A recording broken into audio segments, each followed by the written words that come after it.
I don't care for EMs. Now hear me out. Troubleshooting these things can be a real pain. And they play way too slow for my attention span. So I don't plan on owning one, because I haven't played one that I want to own yet. There are perks to these things though. For instance, these things can catch fire and usually keep on working. You can also work on these things with the power on and not have to worry about shorting out a board. For those of you that collect, repair, and maintain this genre of pinball, I respect you. But I still don't care for these things. We're going back in time today, guys. This time around, we're going old school.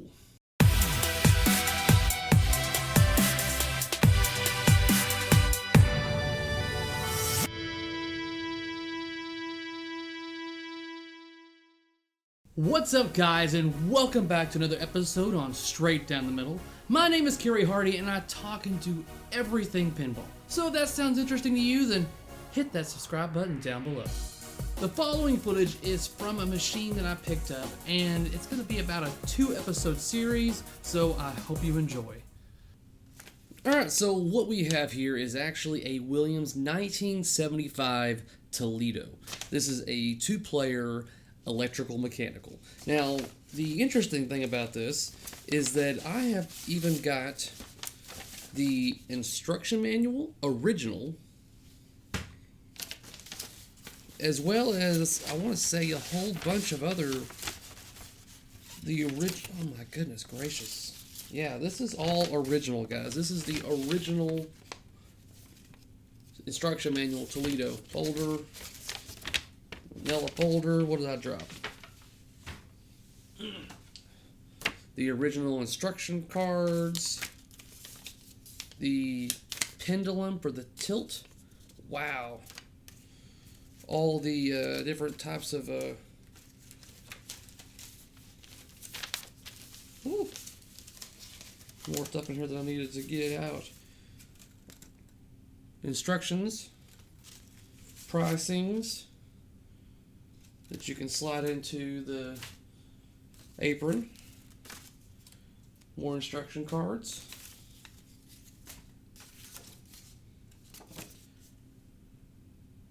Wow. And a replacement rubber ring kit, which I will not be using that. Including the schematics. Once again, all original. December of 1975. This is crazy. I'm really enjoying this because this is like stepping back in time. This is what the operators would get on location whenever they were, setting this machine up. Suggest ordering all games 1 play quarter. To convert Williams equipment to 1 play for 25 cents, please order. Wow. Gonna throw this back into this folder. And we're gonna set this to the side. So how did I get this machine? It came up, actually, a buddy of mine messaged me via Facebook to let me know that there was an estate sale coming up, and there was a picture of this machine, and that was it. The thing is, of course, it's an estate sale. You have no idea what the prices are until you get there. So the other troublesome part is that I had to work. So I had to send my wife out there to fetch it for me. So that was interesting and also a little bit of worrisome, but actually turns out she did pretty damn good, so all is fair. So let's take a little bit of a tour of the game.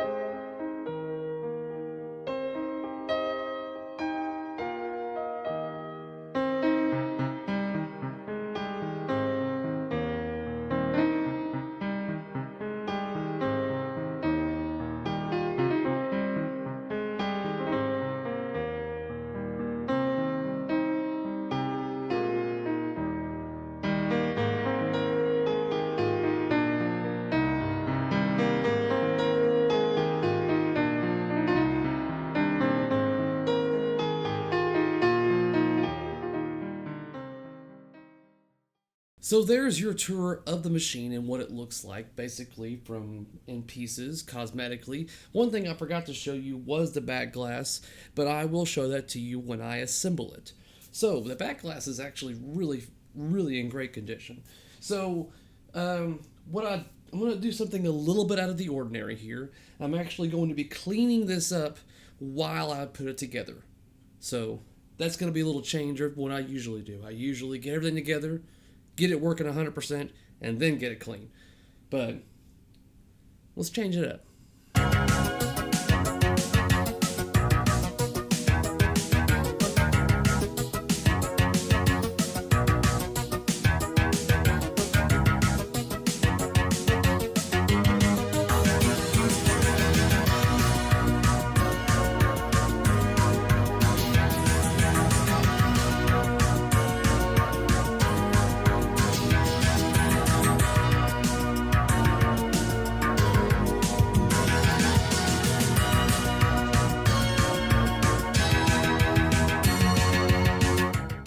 Okay, so we've got the cabinet up on all fours.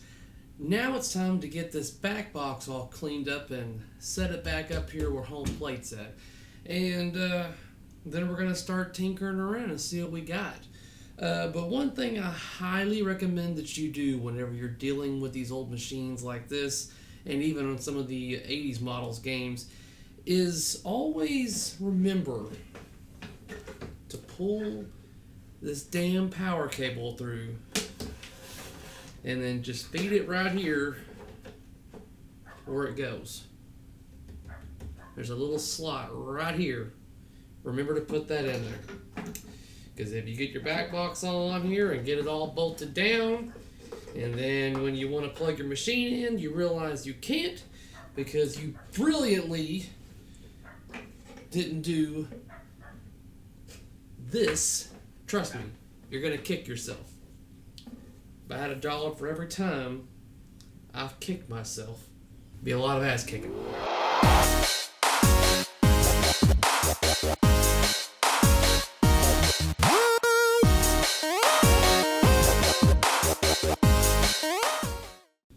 It even still has the staple in here from where the manual would be clipped on here by this manila folder clamping. Wow.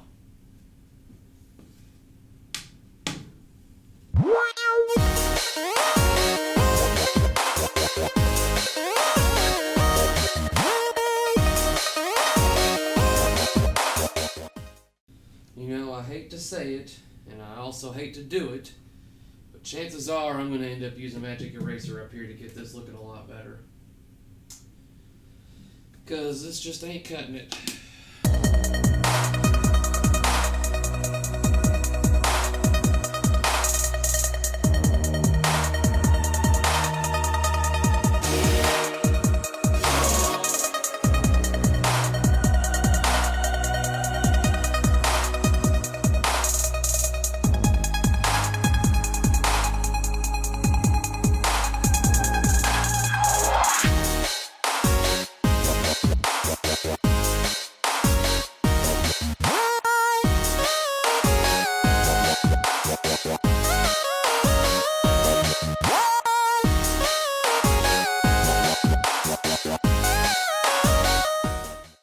Alright, let's get this back box opened up. Luckily, he had the keys. 4 of them to be exact.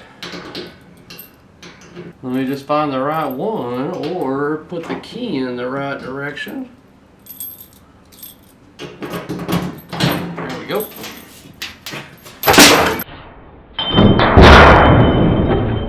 Woohoo! That could have been bad. Alright, so now I need to line up these holes.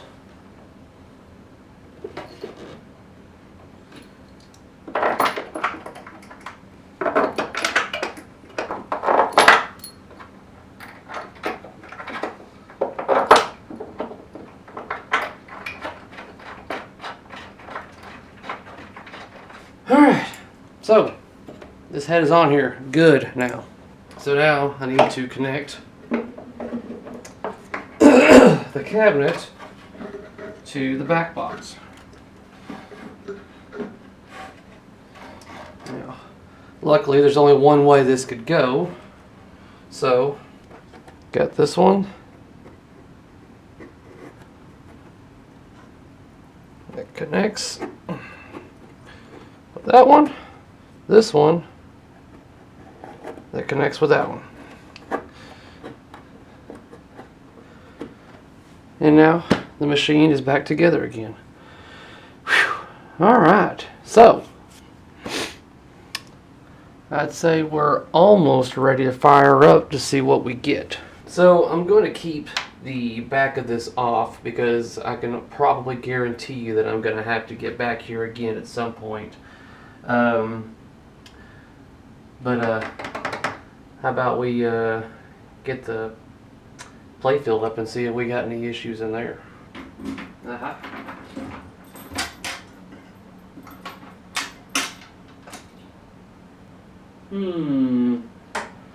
Alright.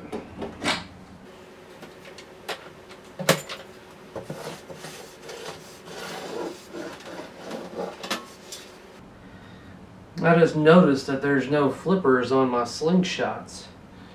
But all the plastics look in really good shape. And the Playfield is in pretty damn good shape too. I mean, use a good cleaning.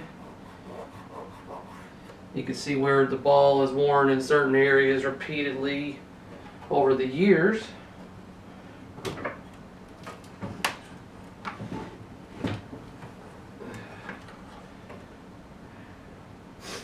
Man, this looks pretty damn clean.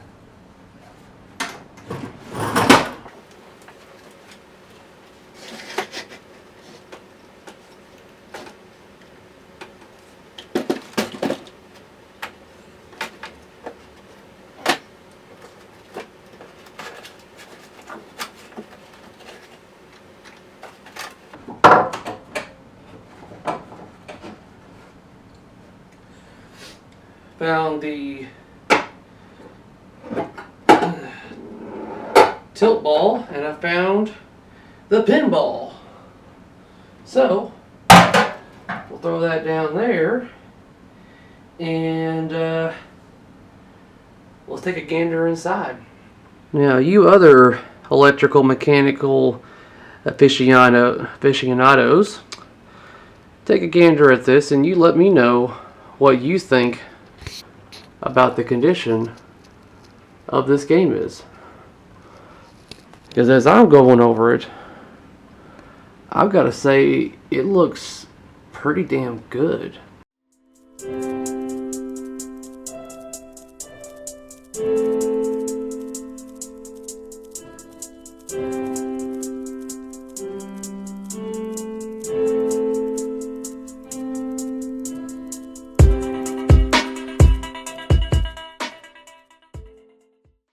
And there's the brains of it all right there. One of the main components of this game makes it do what it does.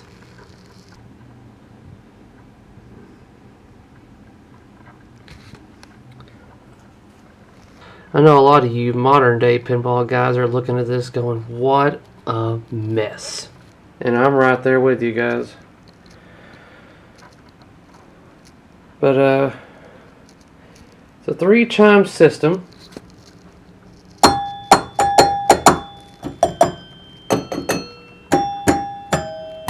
See where the smoke's been rising up from the flipper right there. And a little bit on that side.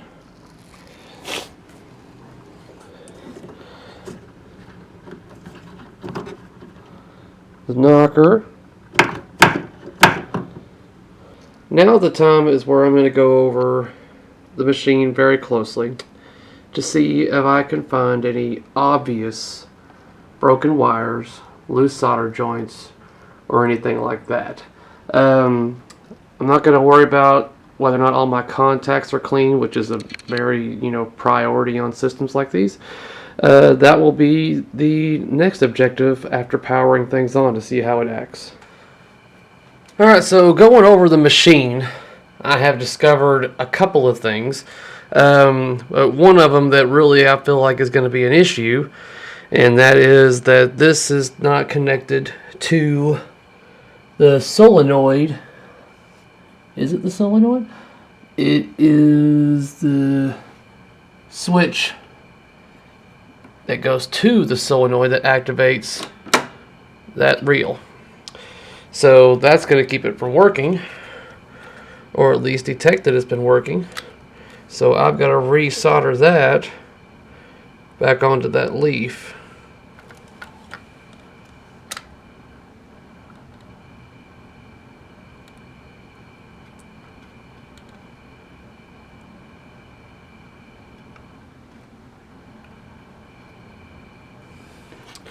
Good thing this isn't a really screwed up angle that I've got to go in at, otherwise this would be difficult.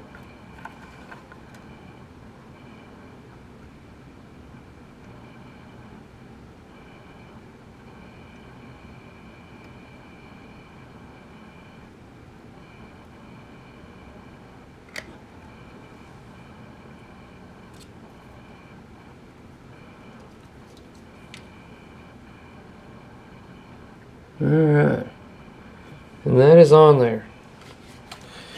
The other issue, I don't even want to say it's an issue, but the other obvious rig job that we've got going on right here is this right here. This looks like just a mere ability to activate or deactivate free play mode.